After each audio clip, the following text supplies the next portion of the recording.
I bone అంతా fracture అయిపోయి 2-3 సార్లు ఆపరేషన్ చేయించారు. కూడా 1 మంత్ నుంచి మెడిసిన్స్ కూడా తీసుకోలేదు. దానివల్ల అంతా ఇన్ఫెక్షన్ అయిపోయి కాలంతా ఇన్ఫెక్షన్ అయిపోయి చాలా సెప్సిస్ అయిపోయింది. యాక్సిడెంట్ ఎలా అయింది?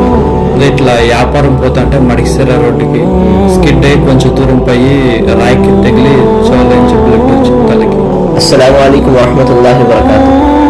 ఈరోజు మన team Tirupati United Muslim youth association is Mahal దగ్గర వచ్చింది. ఇక్కడ పునీత్ అనే ఒక అబ్బాయికి యాక్సిడెంట్ అయ్యి కాలు ఇరిగిపోయింది.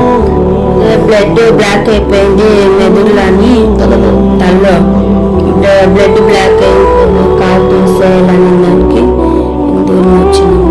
నాకు ఇట్లా చిన్న పిల్లడు కూడా ఉన్నాడు.